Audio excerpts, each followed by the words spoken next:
Hello, everybody. Hmm, Everybody's coming on. I got sisters. I got sisters in the room.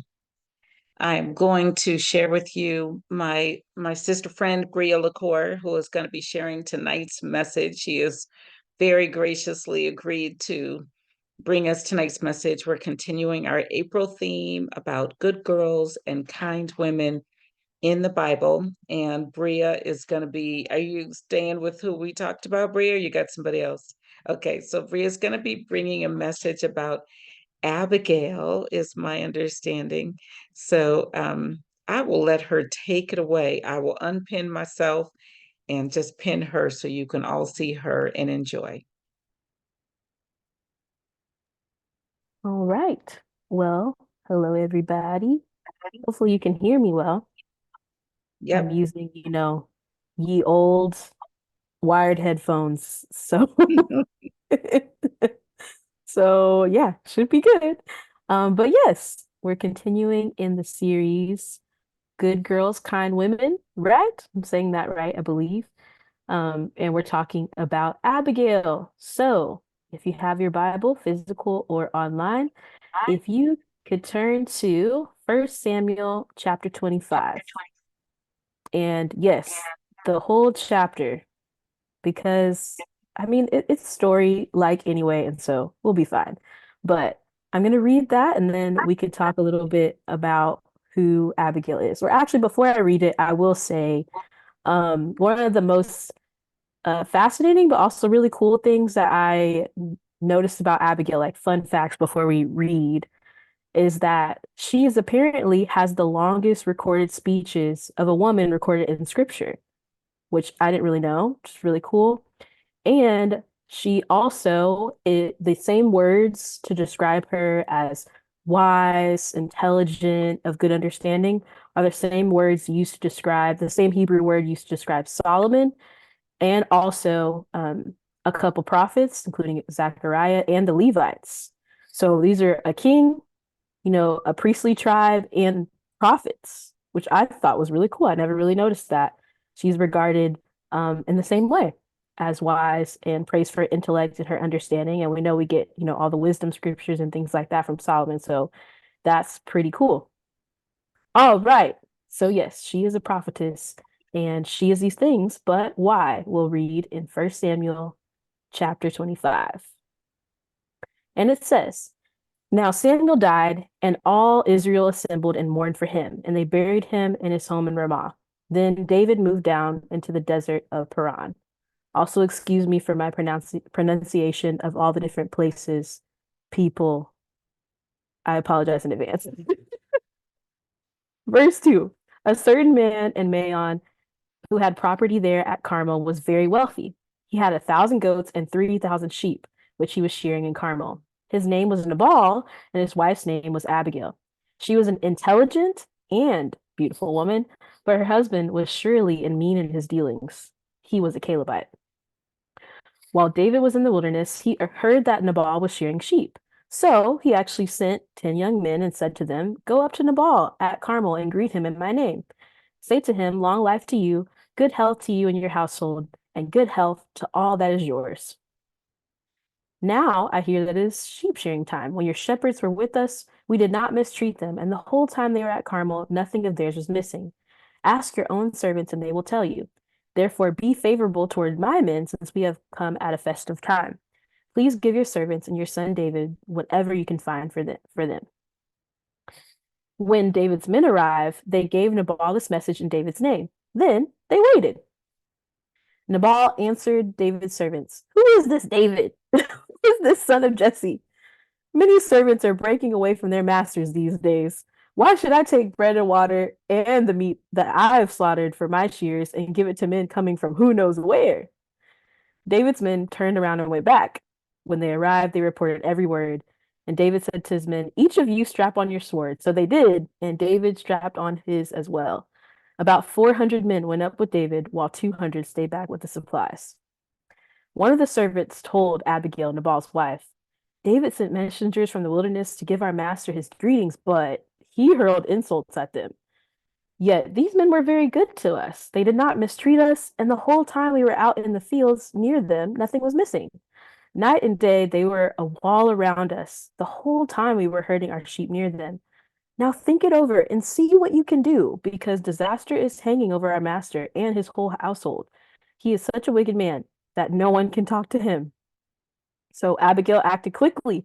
She took 200 loaves of bread, 2 skins of wine, 5 dressed sheep, 5 seahs of roasted grain, 100 cakes of raisins, and 200 cakes of pressed figs, and loaded them on donkeys. Then she told her servants, "Go on ahead, I'll follow you." But she did not tell her husband Nabal. As she came riding her donkey into a mountain ravine, there were David and his men descending toward her, and she met them. David had just said, "It's been useless, all my watching over this fellow's property in the wilderness, so that nothing of his was missing. He has paid me back evil for good. May God deal with David, be it ever so severely, if by morning I leave alive one male of all who belong to him." Fighting words. Verse 23. When Abigail saw David, she quickly got off her donkey and bowed before David with her face to the ground.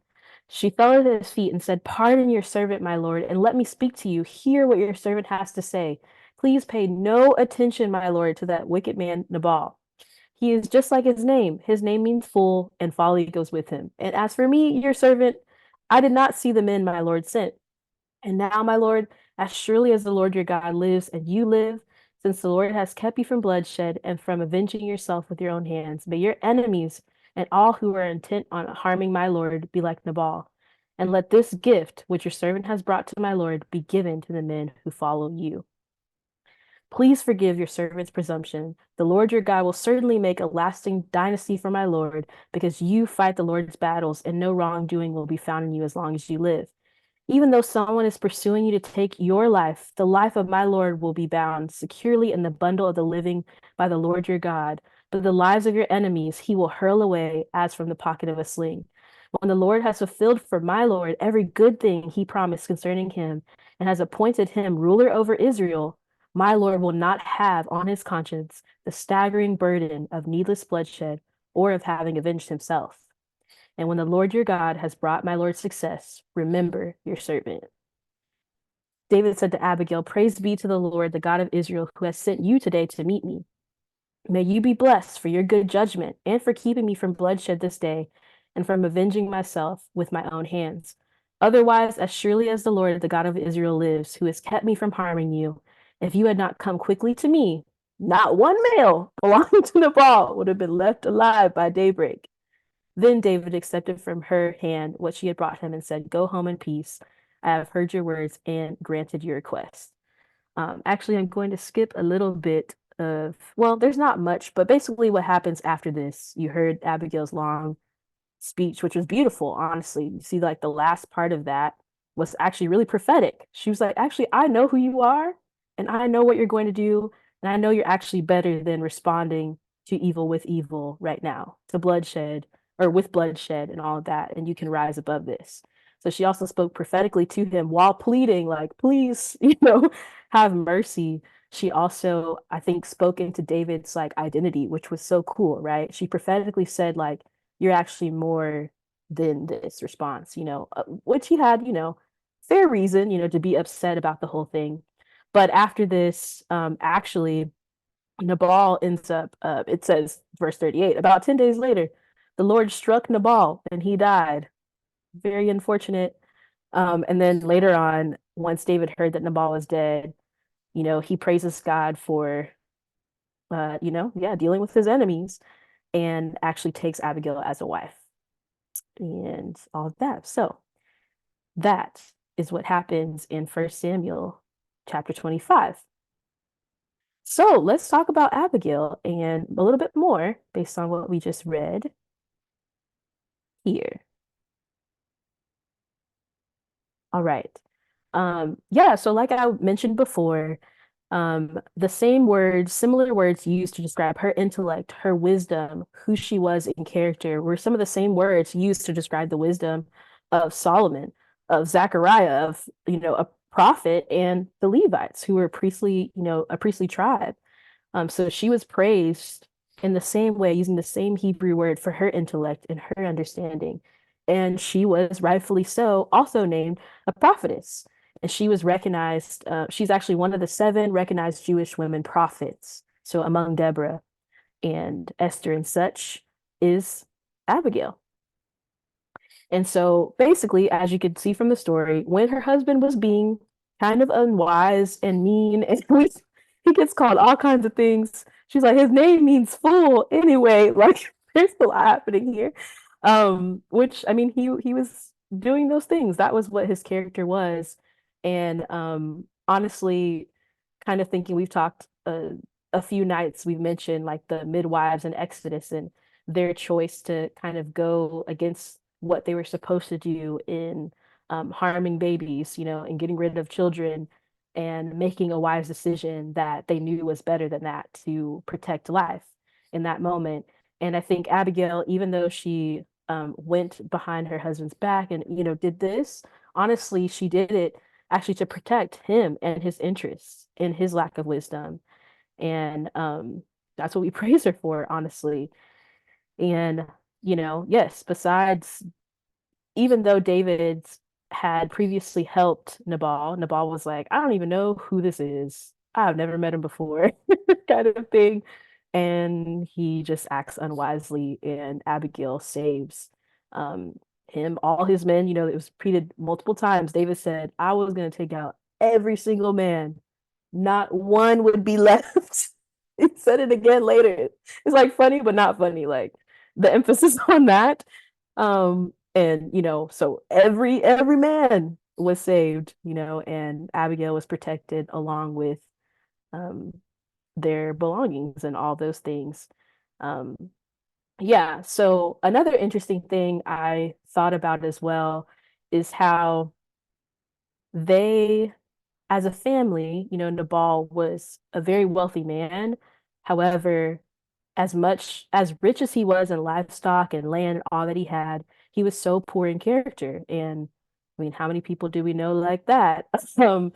And I think it's very easy, no matter the background, to, I mean, bad character is possible, but Abigail, who was fortunate, who was wealthy, chose to have good character, chose to not turn a blind eye to all these things that could have happened to innocent people, as a result of Nabal's foolishness, and decided to make a decision that, while may look on the surface like, oh, she defied her husband, like she did something for um, the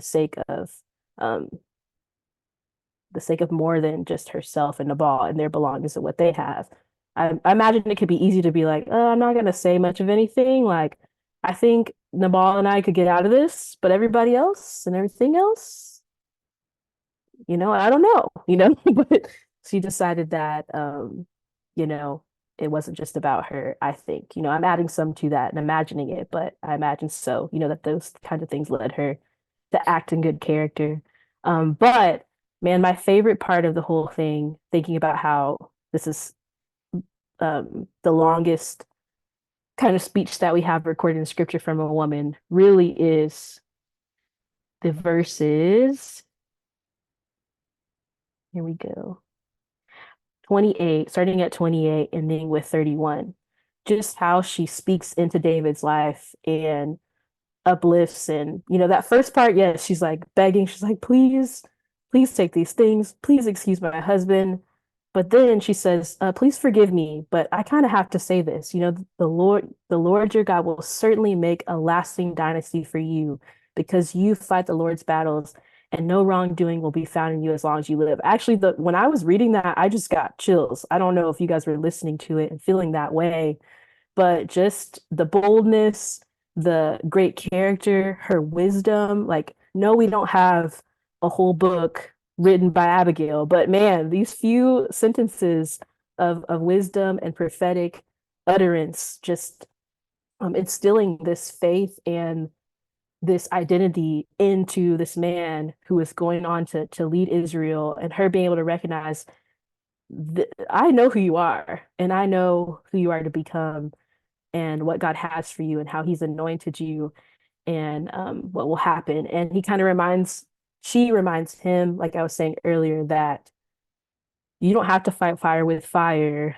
And like all before this time, I've actually been in the book of First Samuel and some of the Psalms that David wrote during that time that he was running from Saul and all of that.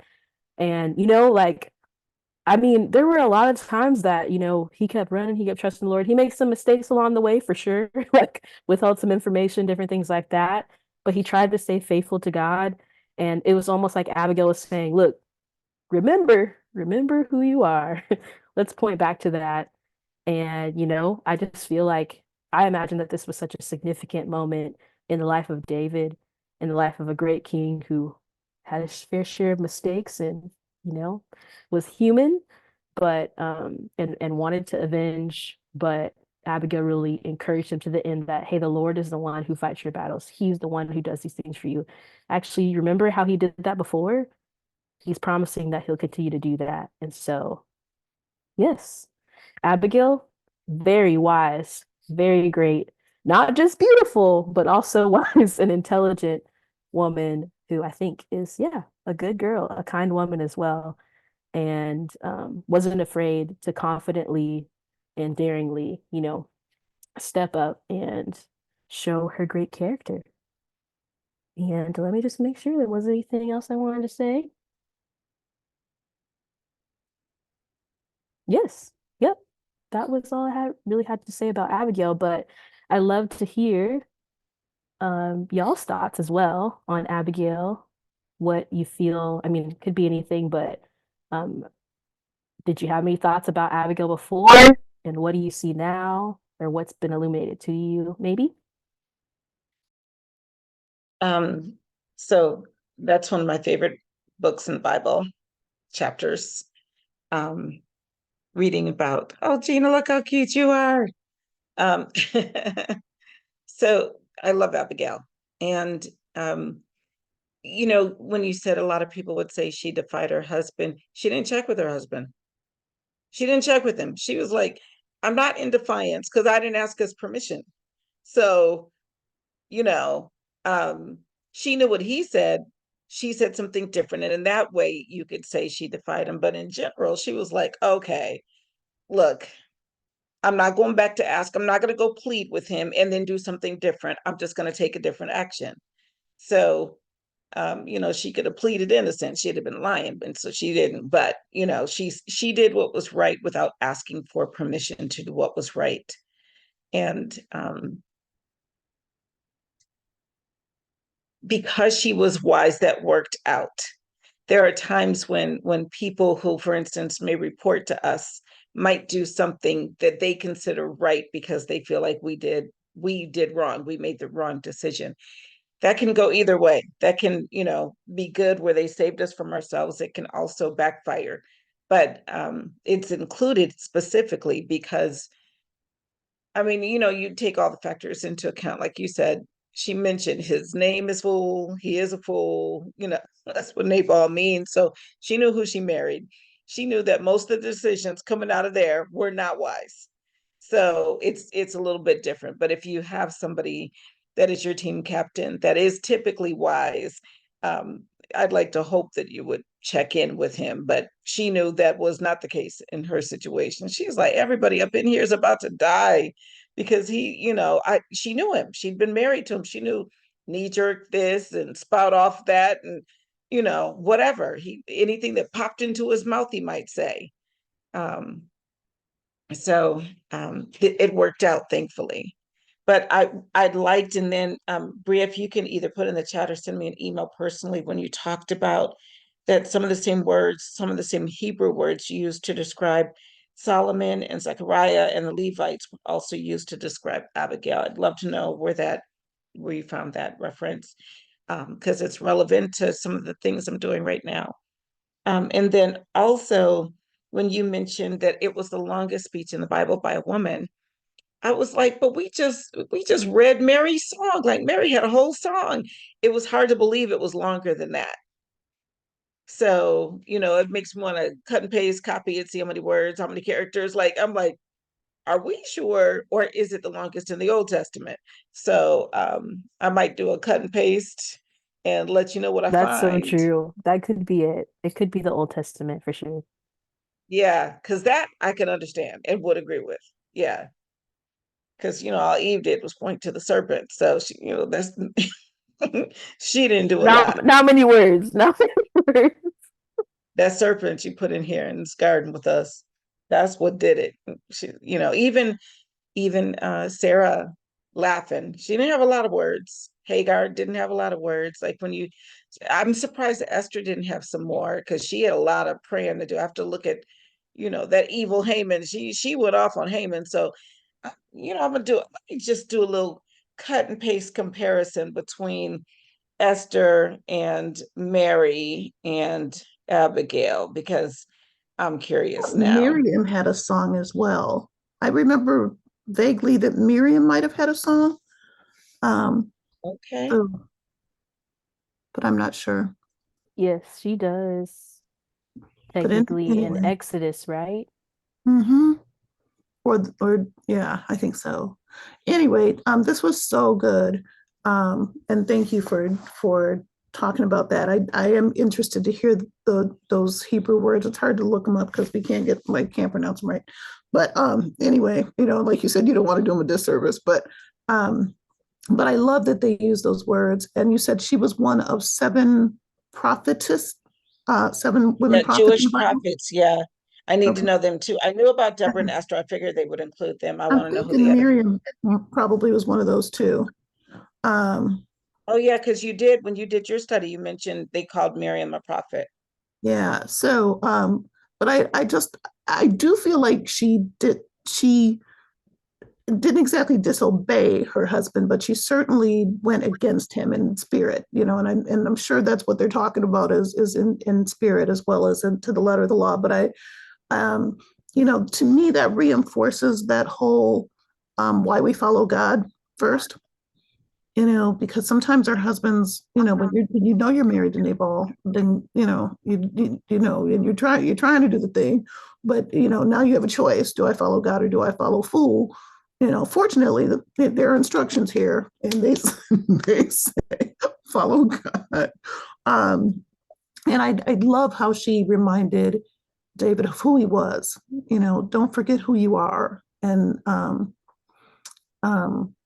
and the way she prophesied over him. And it probably didn't hurt that she was beautiful. That when she came up, that probably was not a probably was not a bad thing. Um, but um, but in her, she was so wise that not only did she prophesy, but she was kind of like, but when you get where you're going, when because I know where you're going, you know where you're going. When you don't want this on your conscience that you just, basically said, strap up, boys, and just wake up a whole village for the ignorance of one. You don't want that on your conscience. I mean, and just so wise in reading who he was and whether that would reach him, you know, Yeah.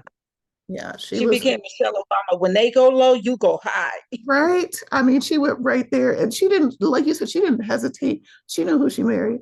As soon as the servant came to her, she was like, pack up this, that, this, and the other, and let's ride because I need to intercept him before he even gets to the village because he is rightfully angry. So, and I, They strapped up just like David did. pretty much. Said everyone get their sword. I mean, Oh, everybody. yeah. We'll leave 200 here to guard our stuff. The rest of y'all strap up. Let's go. It's like, dang. But I love how in the Bible, so often, there are people who feel like, well, women are the cause of and then, if it hadn't been for Eve and blah, blah, blah, ignoring all the kind of ridiculous things some of the guys did. But there are women throughout the Bible who prevent harm, and prevent catastrophe. And so Mm. it's a nice thing to see that. Yeah. Esther and Abigail are in that league. I think Deborah went to war, so she was out there. She was truly fighting battles. Um, but in terms of intervening and saving your people. For sure. For sure. Esther and Abigail did that for sure, which is pretty cool.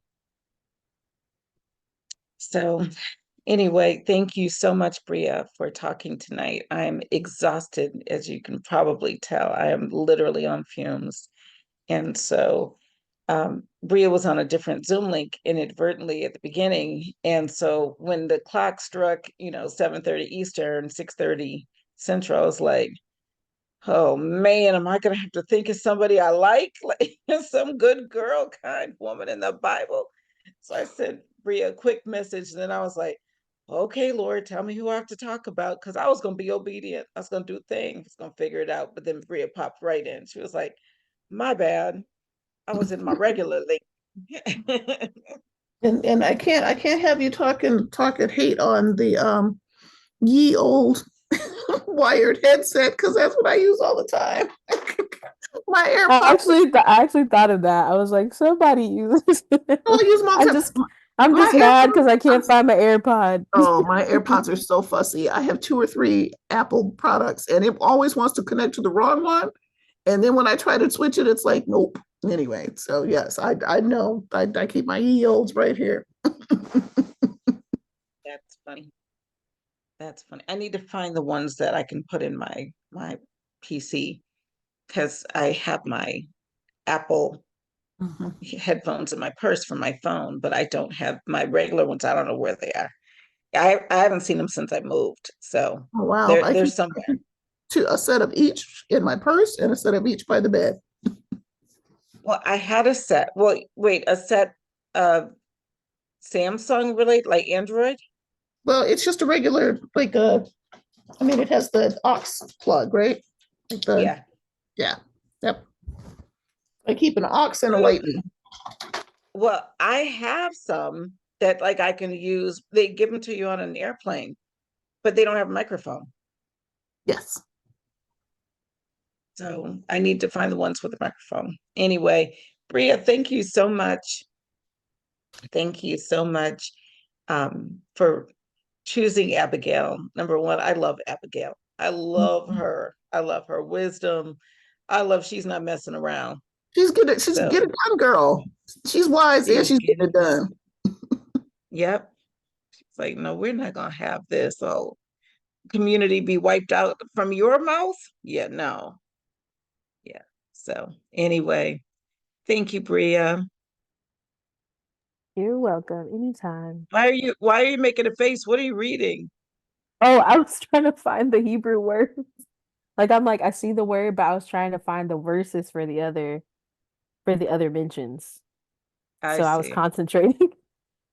Okay, I was like, oh, she saw something she didn't want to see. No, no, I was just concentrating. Okay. All right. Well, thank you so much, ladies. Thank you, Facebook, for tuning in. We'll see you next week.